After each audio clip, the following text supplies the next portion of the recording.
که از هموطنانمون ظاهراً پیامی دارن برای این به اصطلاح برادران بسیجی و اطلاعاتی. آیا شما فرصت دارید برنامه رو همراهی بکنید که پیامشون رو گوش بدیم؟ بسیار خوب، بفرمایید بیننده گرامی، خواهش میکنم.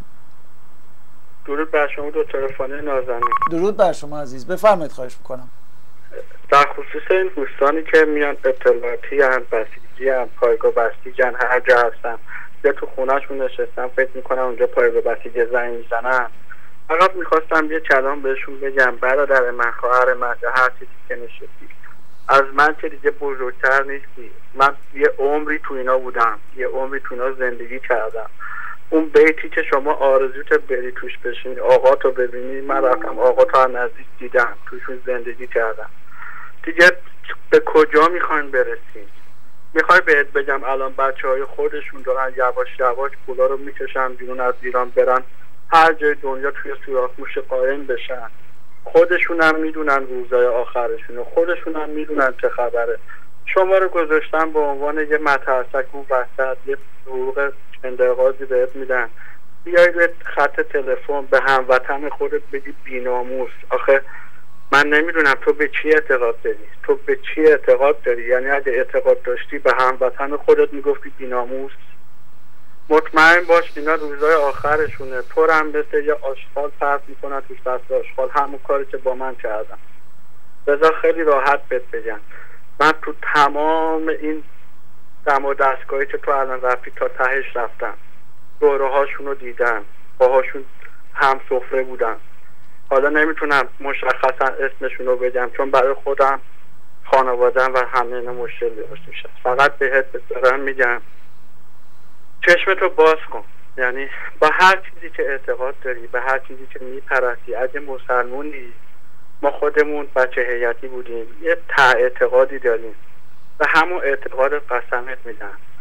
یعنی نمیدونی الان دخترای ایرانی دارن توی اربیل عراق با خود سپاه پاسداران داره اینا رو قاچاق میکنه؟ یعنی تو اینو نمیدونی برای باکرهشون چقدر قیمته، برای غیر باکرهشون چقدر قیمته؟ نمیدونی تریلی های مواد مخدر از افغانستان میخواد بیاد ایران، چه پولی لبه مست سپاه ازشون میگرسه تریلی بیاد این مواد پخش بشه؟ یعنی اینا رو تو نمیدونی. اگر نمیدونی پس جلتو خوش شدی به یه 100 تومن 200 تومن 300 تومنی که در ماه بهت میدن، بیای رو خط این تلویزیون ها، حالا هر تلویزیونی، بیای زنگ بزنی 4 تا فوش بدی. نمیخوام بگم بی‌ناموس خودتی چون تو هم هموطن منی، من با تو دشمنی ندارم، ولی دارم بهت میگم من تمام این راههایی که تو رفتی من تا آخرش رفتم. با بچه‌های خودشون هم سفره بودم، بچه‌های خودشون، آقایون سران مملکت خودشون باباهاشون رو قبول ندارن، تو خونه هاشون رفتم دیدم دعواست. همشون دارن این اختلاسای میلیاردی که میشه یه چندقاضی پرت میکنه هر کدوم جلوی هر کدومشون، اینا رو دارن برمیگردن دنبال سوراخ موشن. بعد که توی که جوجه بسیجی اطلاعاتی اومدی مثلا رو خط تلویزیون داریم ما 200 تومن 400 تومن، فکر نکنم 200 تومن هم بهت بدن، تو همه تو خرج خودشون موندن. میای تلفن میزنی، زنگ میزنی، فوش میدی، چی بشه؟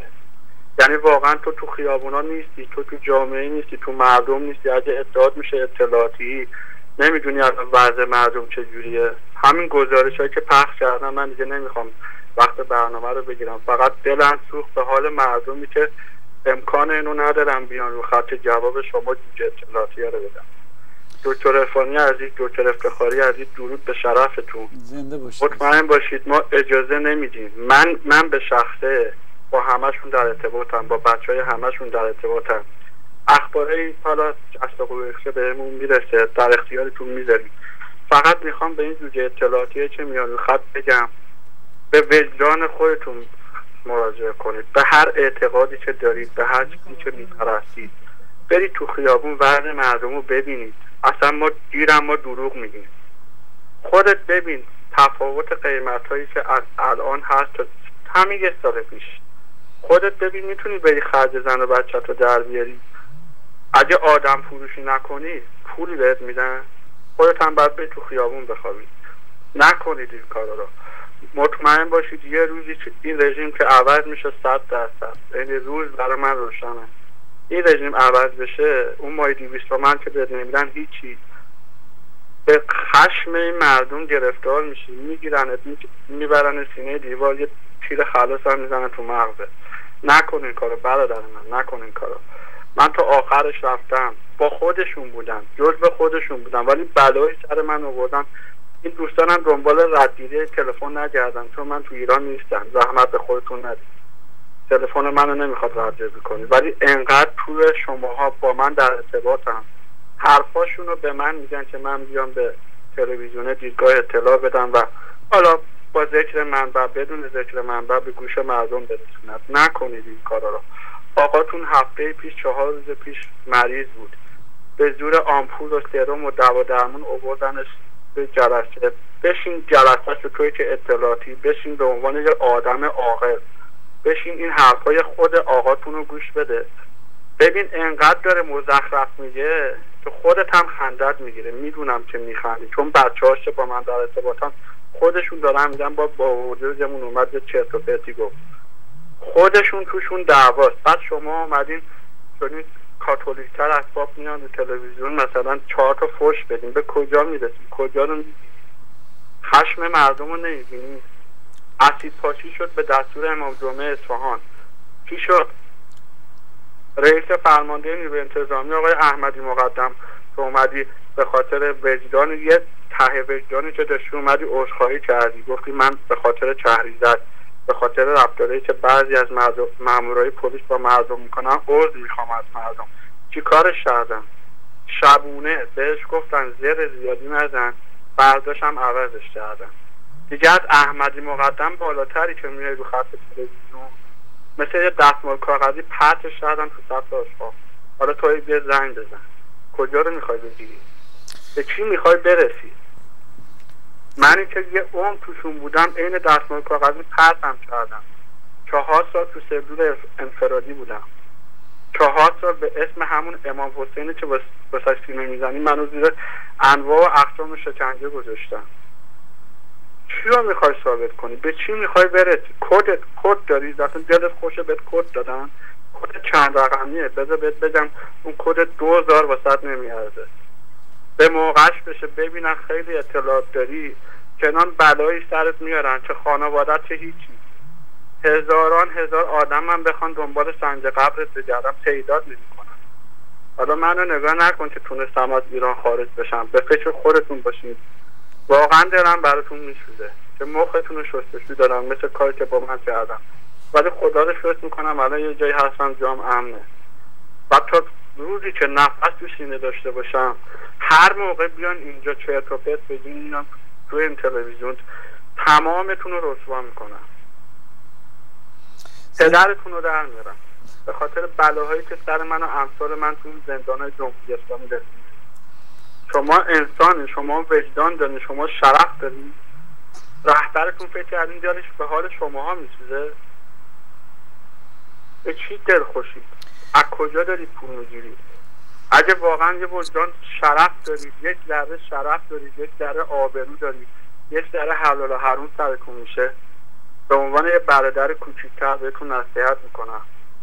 نمیگم بیان فردا تو خیابون شعار بدین، دست از این کاراتون بردارید، چون یه روزی به خشم غضب ملت ایران گرفتار میشید. اون موقع هر چقدر التماس کنید ملت ولتون کنن، ولتون که نمیکنن هیچی، تیکه بزرگتون گوشتونه. من زیاد وقت برنامه رو نمیگیرم. زنده باشید. سپاسگزارم از شما و درود میفرستم بر شجاعت شما، بر اراده شما و همینطور بر وجدان و شرافت شما. مرسی عزیز. ملی دارم این کارو میکنم. دکتر زنده باشید. مثلا مهم نیست که بیان بلایی که سرم میارن، چون خیلی از بچه‌ها رو تو ایران زدن کشتن. من میدونم عزیزای خودمون بودن، دور و بریامون بودن. مثل من به خردشون مراجعه کردن و دیدن که این کارا آخر عاقبت نداره. حالا یکی مثل من شانس رو تونست از این جهنمی که اینا ساختن واسه مردم بیاد بیرون. درود بر شما. این مردم بهتون میگم اینا مثل سگ ازتون میترسن.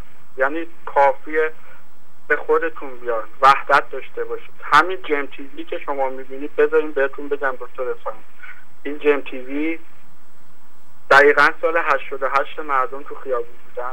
شبکه‌های جیم تیوی، فارسیوان و خیلی از این شبکه‌های زنجیره‌ای که درست شده طرحش در شورای عالی امنیت ملی ریخته شد که اینا رو با بودجه‌های میلیاردی تأسیس بکنن، فقط به دلیل اینکه مردم بشینن سرشون به اینا جمع بشینن حریم سلطان ببینن و اصلا به فکر اینکه چه بلایی، چه آینده تاریخی داره واسهشون رقم میزنه. ولی درود میفرستن به شرف دکتر عرفانی و به شرف تمام بچه‌های تلویزیون دیدگاه که دارن روشنگری میکنن و دیگه حرفی ندارم. واقعا زنده باشید. خیلی ممنون، سپاسگزارم. با ما در تماس باشید، حتما فرصت میشه باز بیشتر صحبت بکنیم. خیلی متشکرم از پیامتون. مرسی. بدرود گرامی. جناب افتخاری، فکر میکنم که پیام روشنی بود برای تمام کسانی که برای یه چندرغاز رفتن و شرافت، اخلاق و وجدان خودشون رو گذاشتن زیر فرش و در خدمت یه رژیم جنایتکار